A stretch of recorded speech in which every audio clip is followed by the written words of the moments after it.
Number 1, find the sum of the first 8 terms of this series. So this series goes 3, negative 12, 48, negative 192, and this lesson was all about geometric series. And a geometric series is when we add up the terms in a geometric sequence. So if we look 3, negative 12, 48, negative 192, this is a geometric sequence where the first term is 3, and we have a common ratio. Well, what do we keep multiplying by to get to the next term? Of negative 4.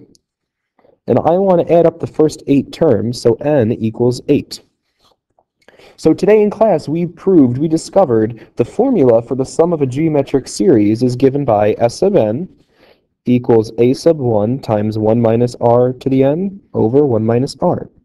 On your reference sheet, they distribute that a sub 1 into the numerator, so they write it as a sub 1 minus a sub 1 r to the n over 1 minus r. I don't care what you use. I probably use this one because that's the one I've grown up with and have gotten used to, but notice it's on the reference sheet that a sub 1 can be factored out, can be GCF'd out. Doesn't matter which one you use. But I'm going to find s sub 8. I'm going to find the sum of the first 8 terms.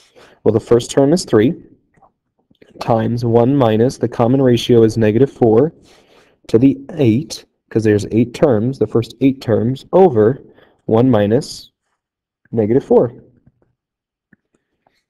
Now, all I have to do is type that into my calculator. This expression here will do the boring and painful work of sitting there on your calculator going 3 minus 12 plus 48 minus 192 plus whatever the next term is, and you have to find that. This expression will just output the answer immediately.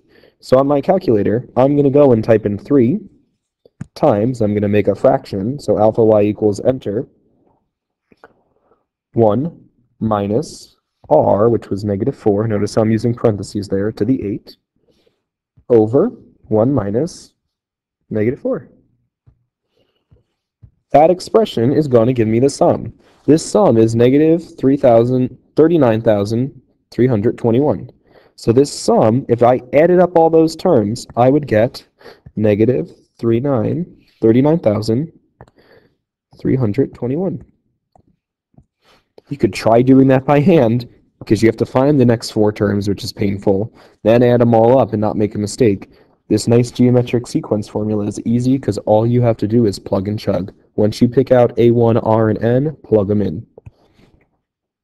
Number 2, find the sum of the following geometric series. So I'm telling you these are geometric series, but you should make sure you know why they're geometric series. This series is represented using sigma notation, and hopefully you recognize here this is a geometric sequence. This is a geometric sequence with a first term of 2 and a common ratio of 1/3. The first term, how many terms do I have here? I have 7 terms. 1, 2, 3, 4, 5, 6, and I go all the way up until 7. So this sum is represented by a sub 1 times 1 minus r to the n over 1 minus r. All I have to do now is type that in. This is a much simpler way of evaluating this sum than sitting there and plugging in 1, plugging in 2, plugging in 3, and then having to add all of those up. I just need to type this expression into my calculator. So I go over to my calculator, and I'm going to type in 2 times alpha y equals enter, 1 minus r, you could do another fraction there, but I'm lazy, 1 minus r to the n, there were 7 terms, divided by 1 minus r. Again, you can make another fraction there, but I'm lazy. We get this lovely answer here in fraction form. What is that as a decimal for you decimal lovers out there? It's that decimal. It's almost 3, but I'm going to write that fraction 2,186. 2,186 out of 729. Notice how this sum got really close to 3, because what happens as the terms go on in the sequence, the terms keep getting closer and closer to 0, so it makes sense that it's approaching some number. But this is the sum. This next sequence looks frightening at first. 100 plus 100 times 1.03 plus 100 times 1.03 squared plus ... Go that dot dot dot means the pattern keeps happening all the way until 100 times 1.03 to the 60. So you need to say what's the first term. The first term here is 100. This is geometric because the common ratio we keep multiplying by 1.03. Be careful. How many terms do I have here? How many terms do I have? That's my first term. That's my second term. That's my third term. So over here all the way when I get to 60, it's not the 60th term. Notice that it's actually the 61st term. So n equals 61. Notice how the exponent is 1 bigger. The third term has a squared, so the 61 term is going to have a 60 exponent.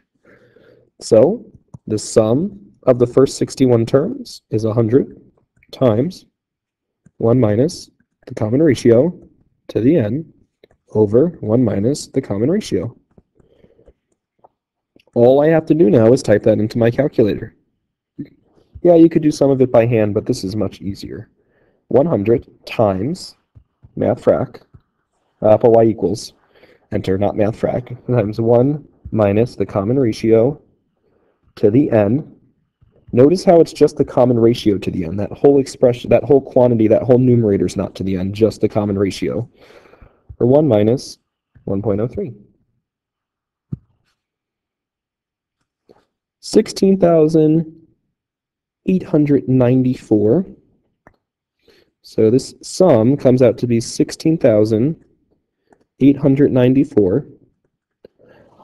I'm assuming that this came from a money question. I'm assuming this problem had to deal with money growing at a 3% interest rate.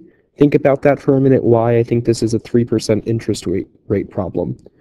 We'll look at more of those tomorrow. So I'm going to round to the nearest cent. I'm going to go to 0.5, 0.50. That's approximately the sum of the first 61 terms of that sequence. Be careful with the exponents there. Be careful when you're finding out how many terms there are. Number 3, the sum of the first 4 terms of a geometric sequence is 203. The common ratio is 4/10. Find the first term. So I'm finding the sum of the first 4 terms, and I know it's 203. So 203 equals, I don't know what the first term is, 1 minus the common ratio to the n, well I know there's 4 terms, over 1 minus the common ratio. So to clean this up a little bit, it's 203 equals a sub 1 times 1 minus 0.4 to the 4.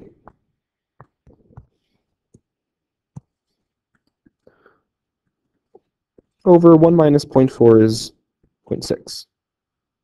So let's figure out what this number is. Let's figure out what that number is. What is 1 minus 0.4 to the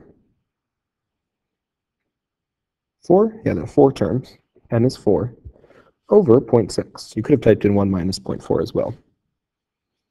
So that 1.624, 203 equals the first term times 1.624.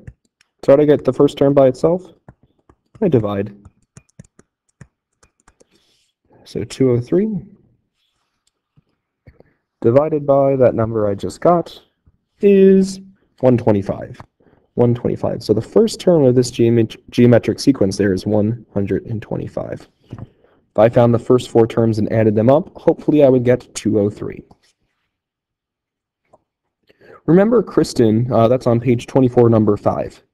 Find out how many miles she will run by using the geometric series formula. So Kristen was training to run to increase her running speed, where her first week she ran 8 miles, and she increased by 10%, and this is the 3rd time we've looked at this question, so hopefully you know, or at least remember, the common ratio is 1.1. Why is it 1.1 and not 0.1? Because it's increasing, so we need to do 1 plus the rate. She was doing this for 6 weeks. So n equals 6. So the first day we just wrote the geometric sequence. The second day we use sigma notation to find it. Today we're going to use the geometric series formula. So the sum of the first 6 terms is 8 times 1 minus r to the n over 1 minus r. So we end up getting 8 times that quantity. I'm going to go into the calculator. 8 times alpha y equals, nope, not what I wanted. 8 times alpha y equals, enter, times 1 minus the common ratio to the n, she was running for 6 weeks, times 1 minus the common ratio. Enter 61.72488. 61.72488. That's how many miles she'll run each week. If I add up all the miles she ran each week, it would be approximately that. And that's the same answer we got in lesson 5 when we used this sigma notation and just added up by brute force. This is a lot simpler. Using this geometric series formula is a lot simpler.